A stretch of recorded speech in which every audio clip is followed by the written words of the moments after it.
नमस्कार मित्रांनो, RS academy मध्ये आपल्या सर्वांचे सहर्ष स्वागत आहे. मित्रांनो, बीड पोलीस पाटील पदाचा पेपर झालेला आहे आणि बऱ्याच विद्यार्थ्यांचे कॉल यायला सुरू झालेले आहेत की सर आम्हाला मुलाखतीचं मार्गदर्शन हवं आहे. सांगितल्याप्रमाणे पेपर आलेला आहे. मुलांना 65 ते 72च्या दरम्यान मार्क्स आहेत आणि बरीचशी मुलं 55+ गुण घेऊन या ठिकाणी पात्र झालेले आहेत. सगळ्यात महत्त्वाचा जो प्रश्न आहे तो विद्यार्थ्यांनी मला विचारलेला होता की काही मुलांना 55-60 गुण आहेत. हे सुद्धा विद्यार्थी मला कॉल मेसेज करून विचारतात की सर आम्हाला मुलाखतीला बोलवतील का? तर निश्चितपणे ज्या विद्यार्थ्यांना 36 मार्क्स मिळालेले आहेत, 36+ विद्यार्थ्यांना या ठिकाणी मुलाखतीला बोलवलं जाणार आहे, लक्षात ठेवा. त्यामुळे 36च्या वरती 36 आणि 36 पेक्षा जास्त गुण जर तुम्हाला असतील तर निश्चितपणे तुम्हाला मुलाखतीची तयारी करायची आहे. आता मुलाखतीची तयारी करत असताना तुम्हाला तुमचं नाव इथे लिहितो मी, तुमचं नाव, त्यानंतर तुमचा पत्ता, त्यानंतर तुमचं शिक्षण, त्यानंतर तुमचं जे काही शिक्षण झालेलं आहे ते, समजा 10वी झालेलं असेल तर 10वीचे गुण, 12वी झालेलं असेल तर 12वीचे गुण, पदवी झालेली असेल पदवी तर पदवीचे गुण आणि पदवीला जे काही तुमचे विषय होते ते विषय या ठिकाणी लिहायचे आहेत. त्यानंतर पदव्युत्तर पदवी जर असेल, पदव्युत्तर पदवी तर पदव्युत्तर पदवीचे सुद्धा या ठिकाणी गुण आणि त्याचसोबत तुमचा विषय, पदव्युत्तर पदवीसाठी असणारा तुमचा विषय आणि त्यासोबत तुम्हाला जो काही अनुभव आहे किंवा इतर सर्टिफिकेट तुमच्याकडे काय आहेत इथं तुम्हाला दिल्याप्रमाणे, तर एवढी जी माहिती आहे ती तुम्ही मला एका कागदावरती लिहायची आहे आणि कागदावरती लिहून तुम्ही मला पाठवायचे आहे. तुम्ही या ठिकाणी मला पाठवायचे आहे आणि यासोबत तुमचा एक फोटो कंपल्सरी आहे. या माहितीसोबत तुम्ही मला एक फोटो पाठवायचा आहे. माझा हा जो नंबर आहे 97 30 61 32 37 या नंबरवरती मला व्हॉट्सअप मेसेज करून ही जी माहिती आहे, नाव, त्यानंतर पत्ता, त्यानंतर शिक्षण आणि 10वीचे गुण, 12वीचे गुण, पदवीचे गुण आणि त्याचे विषय, पदव्युत्तर पदवी असेल तर त्याचे गुण आणि त्याचे विषय, हे सगळं तुम्ही या ठिकाणी मला सेंड करायचं आहे आणि त्यासोबत तुमचा एक फोटो असेल तर तो फोटो या ठिकाणी पाठवणं कंपल्सरी आहे. ही जी माहिती आहे ती मला एका कागदावरतीच लिहून पाठवायची आहे. बरेचसे विद्यार्थी मेसेज टाईप करतात व्हॉट्सअपला आणि पाठवतात. तर लक्षात ठेवा मित्रांनो, बरेचसे विद्यार्थी मला मेसेज करत असतात आणि तुम्ही केलेला मेसेज जर त्यानंतर काही विद्यार्थ्यांनी जर मला मेसेज केले तर तुमचा मेसेज खाली जातो आणि मग मला ते शोधता येत नाही, लक्षात ठेवा. त्यामुळे तुम्हाला वारंवार मला कॉल आणि मेसेज करावे लागतात. तर असं होऊ नये म्हणून तुम्ही मला हे एका कागदावरती लिहून पाठवायचं आहे.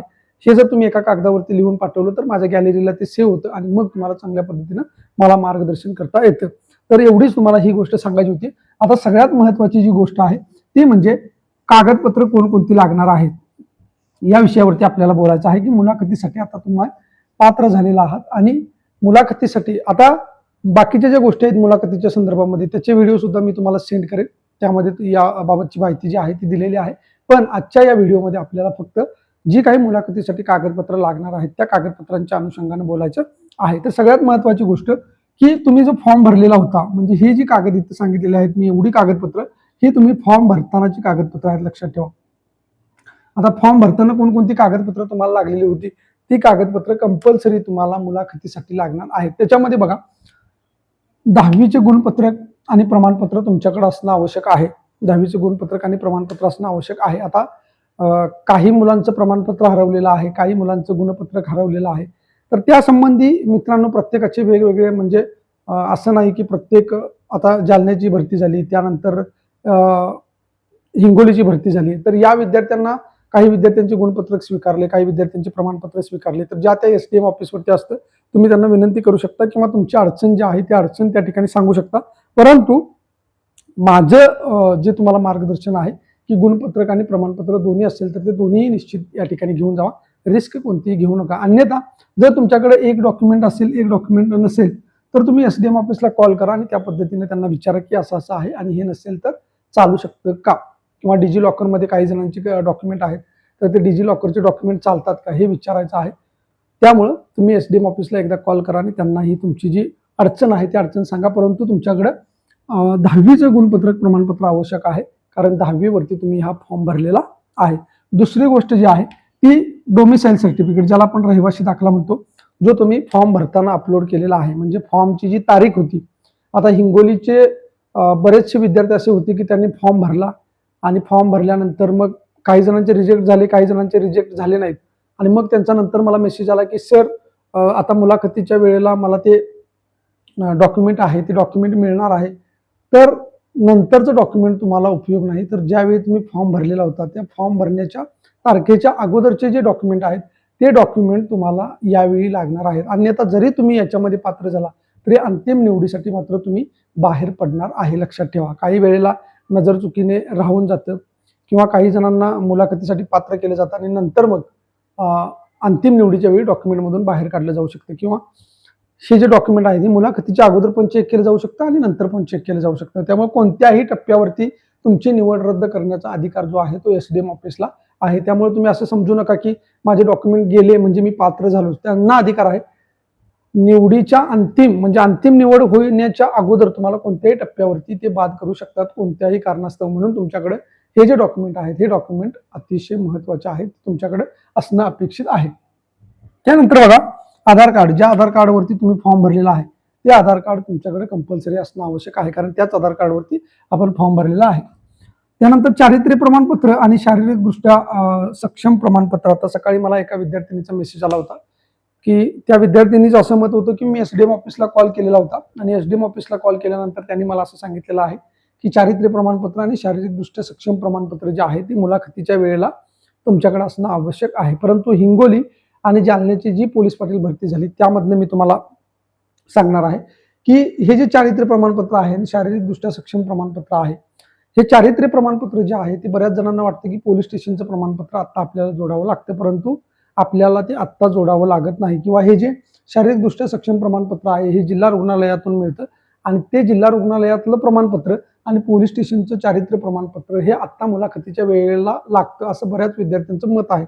परंतु जालना पोलीस पाटील जी भरती झालेली होती त्या विद्यार्थ्यांना आणि आता हिंगोलीचे जे विद्यार्थी आहेत त्यांना सुद्धा माहित असेल की हे जे चारित्र्य प्रमाणपत्र आहे किंवा शारीरिकदृष्ट्या सक्षम प्रमाणपत्र आहे हे पोलीस स्टेशनचं किंवा जिल्हा रुग्णालयाचं आत्ता लागत नाही. म्हणजे चारित्र्य प्रमाणपत्र पोलीस स्टेशनकडून मिळतं आणि शारीरिकदृष्ट्या सक्षम प्रमाणपत्र जे आहे ते जिल्हा रुग्णालयाकडून मिळतं.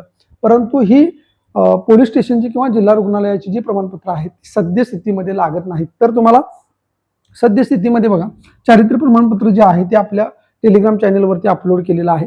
तिथनं तुम्ही ते घेऊन तुमच्या गावामध्ये कुठल्याही व्यक्तीचं, तुमच्या घरातली व्यक्ती सोडून अन्य गावातली कुठलीही व्यक्ती त्या व्यक्तीचे ते प्रमाणपत्र तुम्ही घेऊन त्यांचा सही शिक्का घेऊ शकता. ज्यांचा सही शिक्का आहे त्यांच्याकडनं सही शिक्का घ्या. अन्यथा एखाद्या व्यक्तीची साधी सही जरी घेतली तरी सुद्धा ते चालून जातं. परंतु तुमची जबाबदारी आहे, कारण सकाळी एका विद्यार्थिनीने मला सांगितलं होतं की मी एसडीएम ऑफिसला कॉल केला होता आणि त्यांनी मला सांगितलं की हे 2 प्रमाणपत्र जे आहेत ते लागणार आहेत. आता तुमची जबाबदारी आहे की तुम्ही एसडीएम ऑफिसला कॉल करा आणि त्यांना विचारा. परंतु 99.99% हे प्रमाणपत्र आत्ता लागत नाहीत. याचं कारण असं आहे की चारित्र्य प्रमाणपत्र जे आहे ते तुमची नियुक्ती झाल्यानंतर तुमचा जो अहवाल आहे तो पोलीस स्टेशनला पाठवला जातो आणि पोलीस स्टेशनचा अहवाल ज्यावेळेस एसडीएमला प्राप्त होतो त्यावेळेला तुम्हाला या ठिकाणी नियुक्ती दिली जाते. आणि शारीरिकदृष्ट्या सक्षम प्रमाणपत्र जे आहे ते मुलाखत झाल्यानंतर ज्यावेळेस तुमचं मेरिट लागतं त्यानंतर तुमचे गट केले जातात आणि गट केल्यानंतर प्रत्येक गटाला एक तारीख दिली जाते आणि त्या तारखेला तुम्ही जिल्हा रुग्णालयामध्ये हजर राहायचं असतं आणि स्वतः समक्ष उभं राहून ते या ठिकाणी तुमची शारीरिकदृष्ट्या सक्षम प्रमाणपत्र म्हणजे जी चाचणी आहे ती चाचणी घेतली जाते आणि मग त्या दृष्टीने तुम्हाला ते प्रमाणपत्र दिलं जातं. त्याच्या अगोदरच तुम्ही हे प्रमाणपत्र स्वतः जाऊन घेऊ शकत नाही. जालना जिल्ह्यामध्ये ज्या विद्यार्थ्यांनी अगोदर हे प्रमाणपत्र काढलेलं होतं त्यांना सांगितलं की ते प्रमाणपत्र चालणार नाही, तर तिथले काही अधिकारी असतात त्यांच्या समक्ष या ठिकाणी तुमची चाचणी होणार आहे. म्हणजे अतिशय पारदर्शीपणा यामध्ये यावा या हेतूने हे प्रमाणपत्र या ठिकाणी तुमची म्हणजे निवड झाल्यानंतर या ठिकाणी ती घेतली जाते. म्हणजे हे प्रमाणपत्र जे आहे ते मिळवण्यासाठी तुम्हाला बोलवलं जातं आणि मग त्यामध्ये जर तुम्ही दोष आढळला तर तुम्हाला नियुक्तीपत्र देण्याच्या अगोदर या भरती प्रक्रियेमधून बाद केले जाऊ शकतं. म्हणजे मी मगापासून सांगतोय की निवडीच्या कोणत्याही टप्प्यावरती तुम्हाला बाद करण्याचा अधिकार जो आहे तो एसडीएम ऑफिसला आहे. त्यानंतर लहान कुटुंबाचं प्रमाणपत्र फॉर्म भरताना तिथं लहान कुटुंबाचं प्रमाणपत्र होतं ते तुम्हाला अपलोड करायचं आहे आणि ते अपलोड करून ते या ठिकाणी भरून तुम्हाला द्यायचं आहे. त्यानंतर जातीचं प्रमाणपत्र, तुमचा जातीचा जो दाखला आहे तो या ठिकाणी तुमच्याकडे असणं आवश्यक आहे. जात प्रमाणपत्र, नॉन क्रिमी लेअर म्हणजे उत्पन्नाचा दाखला तुमच्याकडे असणं आवश्यक आहे. ज्यांना ज्यांना लागू आहे तो आता कुणाला लागू आहे कुणाला नाही ते मी व्हिडिओमध्ये सांगितलेलं आहे. युट्यूब चॅनलवरती जाऊन तुम्ही तो व्हिडिओ बघू शकता. त्यानंतर 100 रुपयाचं प्रतिज्ञापत्र म्हणजे स्टॅम्प तुम्हाला द्यायचा आहे. तर तो स्टॅम्प कशासाठी असतो तर तुम्ही कोणत्याही राजकीय पक्षात नाही किंवा म्हणजे कोणत्याही राजकीय पक्षाचा पूर्णवेळ सदस्य नाही, त्यानंतर पूर्णवेळ तुम्ही नोकरी करत नाही, त्यानंतर ग्रामपंचायत सदस्य असणार नाही, याबाबतचं हे 100 रुपयाचं स्टॅम्प किंवा 100 रुपयाचं प्रतिज्ञापत्र आहे. मित्रांनो, मुलाखतीमध्ये काय काय करायचं आहे हे मी तुम्हाला ही माहिती दिल्यानंतर सांगणारच आहे, परंतु सध्या आपण या डॉक्युमेंटबद्दल चर्चा करतोय. तर एवढी डॉक्युमेंट तुमच्याकडे कंपल्सरी असणं आवश्यक आहे. आणि हे झाल्याच्या नंतर मग यापैकी जी कागदपत्र तुमच्याकडे असतील एक्स्ट्रा, ती कागदपत्र तुम्हाला जोडायची आहेत. त्यामध्ये काय काय आहे? पदवी प्रमाणपत्र आहे, पदव्युत्तर प्रमाणपत्र आहे, MSCIT प्रमाणपत्र आहे, टायपिंग प्रमाणपत्र आहे, खेळाडू म्हणून कामगिरी जर तुमच्याकडे काही तुम्ही केलेली असेल तर त्याचं प्रमाणपत्र असेल तर ते प्रमाणपत्र तुम्हाला जोडायचं आहे. त्यानंतर कला, क्रीडा, सांस्कृतिक व इतर क्षेत्रात जर उल्लेखनीय कामगिरी केलेली असेल तरी सुद्धा तुम्हाला या ठिकाणी त्याचं प्रमाणपत्र जोडायचं आहे. आणि सगळ्यात महत्त्वाचा 7वा जो पॉईंट आहे की कोणत्याही क्षेत्राचा तुम्हाला अनुभव असेल, नोकरी वगैरे, तर ते अनुभवाचं सर्टिफिकेट सुद्धा या ठिकाणी काय करायचं आहे? जोडायचं आहे. म्हणजे ही जी कागदपत्र आहेत ही तुम्हाला कंपल्सरी आहेत, लक्षात ठेवा. ही कागदपत्र तुम्हाला कंपल्सरी आहेत, प्रत्येकाकडे ही कागदपत्र असणं आवश्यकच आहे. परंतु एक्स्ट्रा जे काही डॉक्युमेंट आहेत ते डॉक्युमेंट तुमच्याकडे जर असतील तर तुम्हाला हे डॉक्युमेंट सुद्धा मुलाखतीच्या वेळेला जोडायचे आहेत, कारण याच्यावरती तुमचं मूल्यांकन ठरणार आहे. आता याच्यावरती मूल्यांकन ठरत असताना फिक्स असं मूल्यांकन नाही. आता एका विद्यार्थ्यांना मला हिंगोलीला सांगितलं होतं की सर, पदवीला 2 गुण असतात, पदव्युत्तरला 2 गुण असतात, MSCITला 1 गुण असतो, टायपिंगला 1 गुण असतो, इथे खेळाडूला 2 गुण असतात, असं त्यानं मला मूल्यांकन सांगितलं होतं. परंतु हे असं मूल्यांकन असत नाही, लक्षात ठेवा.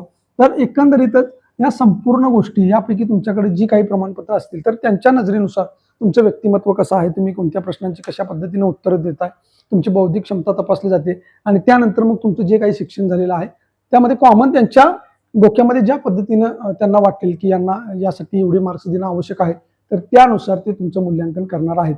त्यामध्ये ही प्रमाणपत्र जोडली म्हणजे तुम्हाला जास्त मार्क्स मिळतील असं नाही, परंतु याचा बेनिफिट तुम्हाला 100% आहे. 1-2 मार्क्स तुम्हाला जास्त मिळवून देणार आहे. त्यामुळे ही डॉक्युमेंट जोडायला अजिबात विसरू नका. पण जोडत असताना लक्षात ठेवा, जर तुम्ही MSCITचं प्रमाणपत्र जोडलं, जर तुम्ही टायपिंगचं प्रमाणपत्र जोडलं, जर तुम्ही खेळाडू म्हणून प्रमाणपत्र जोडलं, कोणतंही प्रमाणपत्र जरी तुम्ही जोडलेलं असेल तर केवळ प्रमाणपत्र जोडलं म्हणून तुम्हाला मार्क्स देता येणार नाहीत. तर तुम्ही समजा खेळाडू म्हणून जर कामगिरी केली असेल आणि त्या पॅनेलला जर वाटलं तिथल्या की तुम्हाला एखादा प्रश्न खेळाडूच्या बाबतीत विचारावा, तर ते खेळाडूच्या बाबतीमध्ये तुम्हाला प्रश्न विचारू शकतात किंवा खेळाबद्दलची माहिती त्यातला एखादा प्रश्न तुम्हाला विचारू शकतात. जर तुम्ही टायपिंग प्रमाणपत्र जोडलेलं असेल तर टायपिंगच्या संदर्भामध्ये तुम्हाला माहिती विचारली जाणार. जर तुम्ही एखाद्या क्षेत्रात कला, क्रीडा, सांस्कृतिकमध्ये जर काम केलं असेल आणि त्याचं जर प्रमाणपत्र जोडलं असेल तर या क्षेत्रामधला सुद्धा एखादा प्रश्न तुम्हाला मुलाखतीला विचारला जाऊ शकतो. त्यामुळे हे प्रमाणपत्र जोडत असताना सुद्धा केवळ प्रमाणपत्र जोडली म्हणजे त्याला गुण अजिबात असणार नाहीत. तर या प्रमाणपत्रावरती ते डिसाईड करतात की तुम्ही खरंच याच्यामध्ये काही काळबेर करून हे प्रमाणपत्र मिळवलेले आहेत किंवा तुम्ही खरंच याच्यामध्ये पारंगत आहे, प्रावीण्य प्राप्त आहे, तुम्ही प्रावीण्य मिळवलेलं आहे, हे त्यांना चेक करायचं असतं. आणि मग त्यावेळेला तुम्हाला ते याच्यावरती प्रश्न विचारू शकतात. MSCITचं प्रमाणपत्र जोडलं असेल तर MSCITच्या संदर्भामध्ये तुम्हाला मुलाखतीला प्रश्न विचारले जाऊ शकतात. त्यामुळं ही जी प्रमाणपत्र आहेत ही जोडत असताना निश्चितपणे त्या प्रमाणपत्राच्या आजूबाजूची माहिती सुद्धा तुम्हाला त्या क्षेत्रातली असणं आवश्यक आहे. त्यामुळे ही कागदपत्र जोडा, ज्यांना जोडायचे आहेत त्यांनी जोडा, त्याचा फायदाच आहे. तुम्हाला एक्स्ट्रा गुण नक्की मिळवून देतील हे जे तुमचे काही प्रमाणपत्र आहेत ते. परंतु हे कागदपत्र कंपल्सरी आहेत, ही कागदपत्र कंपल्सरी नाहीत. परंतु ही जर कागदपत्र कंपल्सरी असतील तर तुम्हाला निश्चितपणे त्याचा बेनिफिट होणार आहे. जेवढं तुमचं शिक्षण जास्त असेल तेवढं तुम्हाला कोणत्याही क्षेत्रामध्ये फायदा होणार आहे, हे लक्षात ठेवायचं आहे. आता मुलाखतीच्या पॅनेलमध्ये कोण कोण असतं, कशा पद्धतीची रचना असते ते मी मागच्या व्हिडिओमध्ये सांगितलेलं आहे, जी की हिंगोली पोलीस पाटील पदासाठी जो व्हिडिओ मी बनवलेला होता त्या व्हिडिओमध्ये मी सांगितलेला आहे. त्यामुळे त्याचं रिपिटेशन मी या ठिकाणी करत नाही. तर सगळ्यात महत्त्वाचं ही जी कागदपत्र आहेत ही कागदपत्र तुम्हाला सद्यस्थितीमध्ये तयार ठेवायचं आहे. मी ज्या शंका उपस्थित केलेल्या आहेत किंवा काही विद्यार्थ्यांना ज्या शंका उपस्थित झालेल्या आहेत त्यांनी मात्र काय करायचं आहे, SDM ऑफिसला कॉल करायचा आहे. तुमच्याकडे वेळ आहे चांगल्या पद्धतीचा, तर SDM ऑफिसला कॉल करून तुमची शंका त्यांना नीटपणे विचारा. परंतु कोणताही कागद न घेता तुम्ही मुलाखतीला जाऊ नका. तुमच्या शंकेचं निरसन झाल्यानंतर त्या अधिकाऱ्यांनी जर तुम्हाला सांगितलं तर मग, किंवा काही ठिकाणी तुम्हाला ऍडजस्ट करून देतात. आता बऱ्याच जणांच्या जालना पोलीस पाटीलच्या नियुक्त्या अजूनही थांबलेल्या आहेत, कारण त्यांच्या डॉक्युमेंटचा इश्यू झालेला आहे. काही जणांना वेळ सुद्धा दिलेला आहे. त्यामुळं त्यांची कमिटी असते, जिल्हाधिकाऱ्यांच्या याच्याखाली नेतृत्वाखाली कमिटी बसते. मग त्या कमिटीमध्ये काय काय प्रॉब्लेम आहेत या विद्यार्थ्यांना नियुक्ती देण्यासाठी ते बघितलं जातं. आणि मग कशा पद्धतीने ते डॉक्युमेंट आपल्याला सादर करणार आहेत, त्यांचे कुठे डॉक्युमेंटमध्ये क्युरी वगैरे आहेत, या सगळ्या गोष्टी आहेत. त्यामुळे तशा पद्धतीनं तुम्हाला वेळ सुद्धा दिला जाऊ शकतो. परंतु कुठल्याच विद्यार्थ्यांनी रिस्क न घेता या ठिकाणी ही जी डॉक्युमेंट आहेत या डॉक्युमेंटची पूर्तता करायची आहे आणि मगच या ठिकाणी मुलाखतीला जायचं आहे. आणि मुलाखतीला जात असताना हे डॉक्युमेंट जरी तुमच्यासोबत असले तरी केवळ एवढ्याच डॉक्युमेंटचा बंच घेऊन मुलाखतीला जायचं नाही, तर तुमच्याकडे सगळी फाईल असली पाहिजे. इतरत्र सगळी कागदपत्र तुमच्याकडे असणं आवश्यक आहे. ऐन वेळेला जर एखादा कागद तिथे एक्स्ट्रा लागला तर तो कागद तुम्हाला या ठिकाणी देता आला पाहिजे. त्यामुळे हे जे डॉक्युमेंट आहेत हे डॉक्युमेंट चांगल्या पद्धतीनं तुम्ही तयार ठेवा आणि याचे 2 बंचेस करा. म्हणजे या सगळ्यांचा ही जी सगळी कागदपत्र आहेत याचा एक बंच करा, याचा एक बंच करा, म्हणजे तो एक सेपरेट बंच होईल. आणि असाच दुसरा एक बंच तयार करा, म्हणजे तो सुद्धा बंच तुमच्याकडे व्यवस्थित राहील. कोणाचे पैसे खर्च होतात वगैरे या गोष्टी बघू नका. तर कागदपत्र चांगल्या पद्धतीने झेरॉक्स वगैरे काढा आणि त्याची 2-2 बंच करा. ते तुम्हाला चांगल्या पद्धतीने उपयोगाला येणार आहेत. त्यामुळं ही जी कागदपत्र आहेत ही कागदपत्र घेतल्याशिवाय मुलाखतीला जाऊ नका. आणि मुलाखत फार अवघड असत नाही. विद्यार्थी मला कॉल मेसेज करतात की सर याबद्दल मला सांगा, त्याबद्दल मला सांगा, माझी PG याच्यातून झालेली आहे, मग मला हे विचारतील का, मला ते विचारतील का.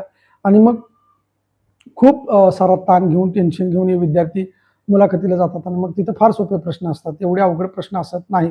तर काय विचारतील काय विचारत नाहीत हे मी तुम्हाला सविस्तर सांगणार आहे. फक्त ती जी तुम्हाला माहिती दिलेली आहे ती तुम्ही मला एका कागदावरती सेंड करायची आहे आणि तुमचा फोटो जो आहे तो कंपल्सरी मला पाठवायचा आहे. फोटो पाठवल्याशिवाय तुम्हाला कुठलीही माहिती या ठिकाणी सांगितली जाणार नाही. जर व्हिडिओ चांगला वाटला असेल तर लाईक करा, सबस्क्राईब करा आणि जास्तीत जास्त विद्यार्थ्यांच्यापर्यंत शेअर करा. धन्यवाद.